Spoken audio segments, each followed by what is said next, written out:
नमस्कार शेतकरी बांधवांनो, रोहित कृषी या अचूक पेरणी यंत्राच्या मीटरिंग प्लेट विषयी आपण आज माहिती घेणार आहोत. हे सोयाबीनची विल आहेत. सोयाबीन मध्ये 1 2 3 4 5 प्रकारची विला येतात. आता बरेच वेळा शेतकऱ्यांची संभ्रम अवस्था अशी होती की कुठली प्लेट वापरायची आणि किती बियाणं पडेल. तर मी आता जी तुम्हाला संख्या सांगणार आहे ती 60 ते 70 जवळजवळ 80% पर्यंत त्याच्यात अॅक्युरेसी तुम्हाला मिळणार आहे. तर आपण जर 9ची चकती वापरली आणि 12 इंचावरती जर फन जोडली, ही 9ची चकती आहे, त्याच्यात 12 इंचावरती जर फन जोडले तर आपलं अप्रॉक्सिमेट 12 किलो बियाणं पडणार आहेत. जर आपण 12ची चकती घेतली, 12 इंचावरती फन जोडले तर साधारणपणे आपलं अंदाजे तंतोतंत 16 किलो बियाणं पडणार आहे.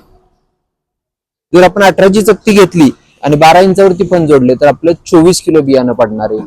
त्याचप्रमाणे आपण 24 दातांची चकती घेतली, 12 इंचावरती फन जोडले तर 32 किलो बियाणं पडणार आहे. आणि जर आपण 30 दातांची चकती घेतली आणि 12 इंचावरती फन जोडले तर 40 किलो बियाणं आपलं पडणार आहे. आता हा रेशो साधारणपणे 60 ते 70% आपल्याला अॅक्युरेसी मिळणार आहे. इतर कोणत्याही पिकाबद्दल आपल्याला असा व्हिडिओ बनवून पाहिजे असेल तर निश्चित आपण खाली कमेंटमध्ये सांगावं, आपण त्या पिकाबद्दलची माहिती आपल्याला उपलब्ध करून देऊ. धन्यवाद.